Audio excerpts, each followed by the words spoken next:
स्वागत है आप सभी के अपने यूट्यूब चैनल राय एजुकेशन में। सभी मित्रों को शुभ प्रभात और very good morning to all of you. आज के मॉर्निंग सेशन में इंपॉर्टेंट अपडेट बातचीत करेंगे 69,000 भर्ती की 31,661 के सापेक्ष 31,277 भर्तियों की ऑनलाइन ही होगी विद्यालयों के आवंटन की प्रक्रिया। ये बड़ी बात निकल कर आ रही है, क्योंकि अभी तक संशय में पूरा विभाग था, पूरा शासन प्रशासन था कि ऑनलाइन विद्यालय आवंटन किस प्रकार से किया जाए। अभी कुछ सॉफ्टवेयर में टेक्निकल इशू आ रहा है, तो बीएसए के जरिए ही हम लोग काम को संपादित करते हैं। लेकिन फिर उसके बाद अगला स्टेप आया कि बीएसए प्लस ऑनलाइन दोनों चीज़ का समावेश रहेगा। लेकिन अब प्रत्येक जगह पर कल देर रात से ही कई चीज़ें इंपॉर्टेंटली मूव ऑन हो रही है कि ऑनलाइन ही होगा विद्यालय का आवंटन, और ये सारी चीज़ें प्रेरणा ऐप पर ही होंगी। हाँ, कुछ जिलों में ऐसा हुआ है कि जो पूर्व काउंसलिंग कार्यक्रम निर्धारित किए गए थे उनको निरस्त कर दिया गया है, यानी कि 27 और 28, यानी कि आज और कल की जो कार्यक्रम काउंसलिंग के निर्धारित किए गए थे उसको तत्काल प्रभाव से निरस्त करके अगली डेट इशू करने की बात की गई, यानी कि 29 और 30 में ये कार्यक्रम करने की बात की जा रही है। उसके पीछे रीज़न सबसे बड़ा वो है कि दोबारा होगा प्रमाण पत्रों का सत्यापन। सबसे बड़ा और प्रमुख रीज़न यही है कि लगातार अभ्यर्थियों द्वारा ये बात पहुंचाई जा रही है कि 31,277 अभ्यर्थियों के चयन की प्रक्रिया में आपने कई ऐसे भ्रष्टाचारी अभ्यर्थियों को, कई ऐसे दीमक वाले अभ्यर्थियों को आपने सम्मिलित कर लिया है जो फिर से खोखला करने के लिए तैयारी में है बीसी शिक्षा विभाग को। और उन्होंने वैलिड रीज़न दिखाते हुए उन्होंने बताया है कि इस लिस्ट में ऐसे अभ्यर्थी आपने सम्मिलित किए हैं जिनकी शैक्षणिक योग्यता 22 दिसंबर 2018 तक पूर्ण नहीं हो रही है, यानी कि ये बीटीसी बैक वाले हैं, बीएड अपीयरिंग वाले हैं, टीटी इनवैलिड वाले हैं, सीटेट इनवैलिडिटी वाले हैं, यानी कि डेट पूरा प्रकरण क्लेरिफाई नहीं है, अदर स्टेट वाले प्रमुखता से हैं।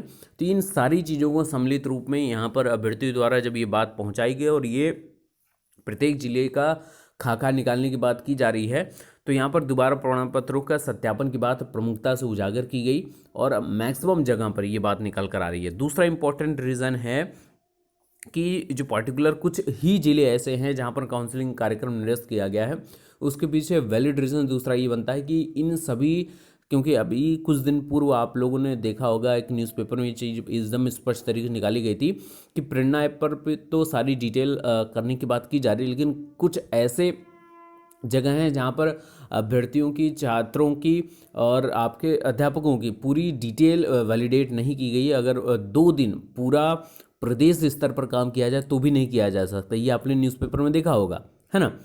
तो ये स्पष्ट बात है कि वहाँ पर जहाँ पर प्रेरणा ऐप की बात नहीं की गई वहाँ पर काम चल रहा है और प्रेरणा ऐप के जरिए ही ऑनलाइन सारे कार्यक्रम को शेड्यूल किया जाएगा। दूसरी इंपॉर्टेंट बात, फिर बेसिक शिक्षा परिषद पर अभ्यर्थियों का जमावड़ा शुरू हो चुका है और 37,339 के लिए आज का दिन बहुत निर्णायक है, बहुत बड़ा है और बहुत ज़्यादा इम्पोर्टेंट है अपनी एकजुटता को प्रमाणित करने के लिए। आज प्रत्येक जिले में कोई भी ऐसी दशा ना हो कि आप पीछे रुक जाएं। आज का दिन जो है आपको अपने फेवर में बनाने का बहुत इम्पोर्टेंट दिन है। हर जिले के अभ्यर्थी जो 37,339 में हैं वो आज अपनी बात को प्रमुखता से उजागर करेंगे हर जगह पर, चाहे वो 31,277 ही क्यों ना हो। आज 69,000 के अभ्यर्थी बनकर आप सबका साथ दीजिएगा, क्योंकि अभी तो निरस्त कार्यक्रम हो चुका है और कोई प्रॉब्लम नहीं है। तो आप सभी एकजुटता के साथ ये बात ज्ञापन दीजिए कि जितनी जल्दी हो सके सुप्रीम कोर्ट में डायरेक्शन एप्लीकेशन मूव फॉरवर्ड करा लिया जाए, क्योंकि 29 के बाद 1 तारीख तक छुट्टियां ही रहेंगी। 2 तारीख से फिर कोर्ट खुलेगा, तो 2 तारीख से अगर कोर्ट खुलता है तो वहाँ पर सुप्रीम कोर्ट में जजमेंट रिवील करने की बात हो और कोई दूसरी बात ना हो, ये इंपॉर्टेंट बात होनी चाहिए। तो लगातार आज ज्ञापन के लिए महानिवेदन कार्यक्रम मैं कहूँगा और आप सभी को ढेरों शुभकामनाएं। तो चलिए आज के न्यूज़पेपर से सारी अपडेट को क्लेरिफाई कर लेते हैं। तो विद्यालय आवंटन से पूर्व फिर जांचे जाएंगे अभिलेख। 69,000 शिक्षक भर्ती, सचिव बेसिक शिक्षा परिषद ने सभी बीएसओ को दिया निर्देश। 31,277 शिक्षक भर्ती में अयोग्य लोगों की नियुक्ति की शिकायत। प्रदेश के परिषदीय विद्यालयों की 69,000 सहायक अध्यापक भर्ती के प्रथम चरण में 31,277 पदों पर किसी भी अयोग्य अभ्यर्थी को विद्यालय आवंटन न करने के निर्देश सचिव बीएससी शिक्षा परिषद प्रताप सिंह बघेल ने सभी बीएससी को दिए हैं। अयोग्य अभ्यर्थियों का चयन और नियुक्ति पत्र देने की शिकायत पर सतर्कता बरतने की बात कही गई है। चयनित अभ्यर्थियों की 14 व 15 अक्टूबर को काउंसलिंग कराई गई थी। 16 अक्टूबर को चयनितों को नियुक्ति पत्र जारी किया गया था। सचिव ने 23 अक्टूबर को जारी पत्र के अनुसार जिलों में यह संज्ञान लिया गया कि परिषद के स्पष्ट निर्देश के बाद भी पारदर्शी व सुचितापूर्ण कार्रवाई नहीं की गई है। सचिव ने इस संबंध में निर्देशित किया है कि विद्यालय आवंटन से पहले अभिलेखों को पुनः जांच कर लिया जाए, ताकि किसी भी कीमत पर अनअर्ह अभ्यर्थी को नियुक्ति पत्र एवं विद्यालय आवंटन नहीं किया जा सके। सचिव ने कहा है कि विद्यालय के चिन्हांकन के लिए यूडाइस पर छात्र संख्या के लिए 30 सितंबर 2020 के बजाय 30 सितंबर 2019 पढ़ा जाए, इसी के आधार पर कार्रवाई होगी। ये बड़ी बात यहाँ पर निकल कर आ रही है। दूसरी इंपॉर्टेंट बात कि शिक्षकों की जो तैनाती है वो ऑनलाइन प्रक्रिया के तहत ही होगी। नवनियुक्त 31,277 शिक्षकों को स्कूलों में तैनाती 30 सितंबर 2019 की छात्र संख्या के मुताबिक दी जाएगी। इसमें पहली वरीयता महिला व विकलांगों को दी जाएगी। कई ऐसे जिले हैं जहां पर कल ही कार्यक्रम शुरू हो चुका है, जैसे वाराणसी प्रमुखता से अगर मैं बात करूं तो कल यहां पर दिव्यांग और महिलाओं को की जो काउंसलिंग है विद्यालय आवंटन की, वो प्रक्रिया शुरू कर दी गई है। ऑनलाइन के अलावा अन्य किसी भी तरीके से पदस्थापन नहीं किया जाएगा। बेसिक शिक्षा महानिदेशक विजय किरण आनंद ने बेसिक शिक्षा अधिकारियों के साथ ऑनलाइन बैठक कर यह निर्देश निर्गत किया है और 31,277 अभ्यर्थियों को 30 अक्टूबर तक तैनाती दी जानी है। उन्होंने चेतावनी दी है कि कई जिलों में अपात्र अभ्यर्थियों को नियुक्ति पत्र देने की भी शिकायत आई हैं, जिसका पूर्ण तरीके से अभ्यर्थियों द्वारा विरोध किया जा रहा है, जिसको स्पष्ट तरीके से आपको संज्ञान में लेना चाहिए और उस पर कार्रवाई तत्काल प्रभाव से करनी चाहिए। किस तरह से तैनाती होगी कि प्रेरणा पोर्टल पर ऑनलाइन तैनाती का सॉफ्टवेयर है, यहीं से तैनाती की कार्रवाई की जाएगी। सबसे पहले मेरिट के मुताबिक अभ्यर्थियों की सूची तैयार होगी। पदस्थापन के लिए स्कूलवार रिक्तियों की सूचना चस्पा की जाएगी। जहां अभ्यर्थी बैठेंगे वहां प्रोजेक्टर पर प्रदर्शित की जाएगी और दिव्यांग व महिला अध्यापकों से पहले विकल्प लिए जाएंगे। इसके बाद पुरुष अध्यापकों से विकल्प लिए जाएंगे और तैनाती का आदेश तुरंत अभ्यर्थियों को दिया जाएगा। ये इम्पोर्टेंट बात है। हालांकि यहाँ पर दिव्यांग, महिला व पुरुष, फिर उसके बाद महिलाएं, कोई विकल्प ही दिया जा रहा है। इसके बाद रोस्टर नियम के तहत डायरेक्टली जो विद्यालय मिलेंगे, चाहे वो शून्य शिक्षक विद्यालय हो, एकल शिक्षक विद्यालय हो या अन्य आम प्राथमिक विद्यालय हो, वो नियुक्ति के आधार पर उनको विद्यालय आवंटित कर दिया जाएगा। तो ये इंपॉर्टेंट बात है जो आप लोगों को समझ लेनी चाहिए।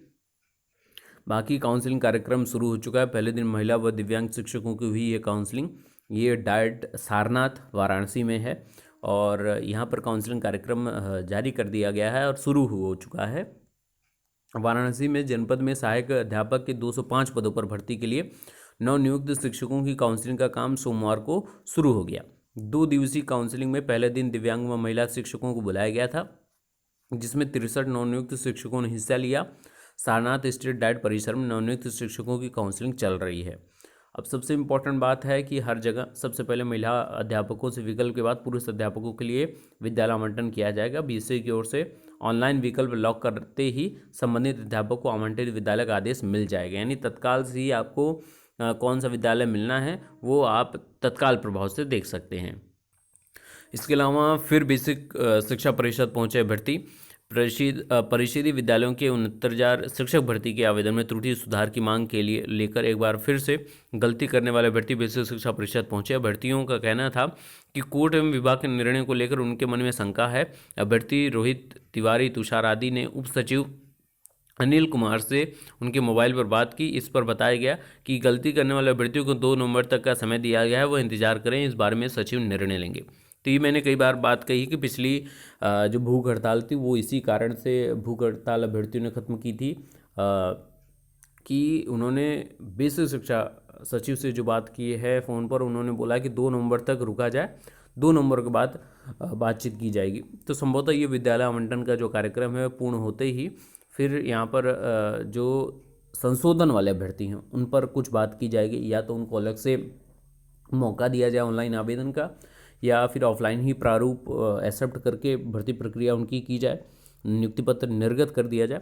हालांकि जो 4 चीज़ें प्रमुखता से मेरिट को आपके इनवैलिडेट कर देती हैं, प्रमुखता से आपकी कह सकते हैं कि उस पर प्रश्न चिन्ह उठाती हैं। जैसे प्राप्तांक, पूर्णांक, डेट ऑफ बर्थ, कैटेगरी, ये 4 चीज़ें हैं जो आपको मेरिट को इफेक्ट करती हैं। इसके अलावा आपकी जो भी त्रुटियां हैं वो सभी एफिडेविट के जरिए मान ली जाएंगी। और आप ये देख रहे हैं, अगर मैं आपको दिखाऊं एक चीज़, इसके पहले मैंने आप लोगों को बताया था कि जिनके भी कुछ प्रॉब्लम थी उनको नियुक्ति पत्र निर्गत नहीं किया जा रहा था। अगर यहाँ पे देखेंगे आपकी ये है रेखा देवी जी, हीरा लाल, और ये हैं एससी फीमेल हैं, ठीक है। यहाँ पर इनकी मेरिट को भी, गुणांक भी दिखाया गया है। और इसमें लिखा था कि बीटीसी अंक पत्र में प्राप्तांक 1245 अंकित है, आवेदन में 1239 इन्होंने अंकित किया था, तो इसलिए इनको रोका गया था। अब इनको क्या है कि नियुक्ति पत्र इनको निर्गत किया गया, ये बड़ी बात यहाँ पे निकल कर आ रही है। और बीटीसी अंक पत्र प्राप्तांक में 1245 अंकित है और आवेदन में 1239 है, इसका मतलब लाभ नहीं लिए जानबूझकर, इस वजह से मेरिट प्रभावित नहीं हुई है और नियुक्ति पत्र निर्गत किए गए गोंडा जिले में रेखा देवी जी को। तो यहाँ पर ये सबसे इम्पोर्टेंट बात है कि इनका जो एक्चुअल नंबर है 1245 है, लेकिन इन्होंने भर दिया था 1239, यानी कि इनका कम अंक है, यानी मेरिट तो प्रभावित हो रही है, लेकिन इन्होंने जानबूझकर बढ़ा कर नहीं लिखा है। देखिए 2 कैटेगरी होती है प्राप्तांक और पूर्णांक में। 2 कैटेगरी का मतलब क्या है कि जैसे आपने यहाँ पर है जैसे 1245 और आपके रिजल्ट में लिखा है 1245 और आपने गलती से जानबूझकर जो भी है उसको तो आप एरर ही बोलेंगे, आपने 1255 भर दिया, तो फिर यहाँ पर प्रश्न चिन्ह बहुत बड़ा लग जाता है कि आपने बढ़ा कर भरा। लेकिन अगर आपने कम भरा है तो वहाँ पर गुंजाइश रहती है, जिस प्रकार से उषा देवी को गुंजाइश के अंतर्गत नियुक्ति पत्र निर्गत किया गया है, ऐसे ही सबको मौका मिलने वाला है। तो बाकी के लेटेस्ट अपडेट के लिए बने रहिए। Best of luck, thank you so much.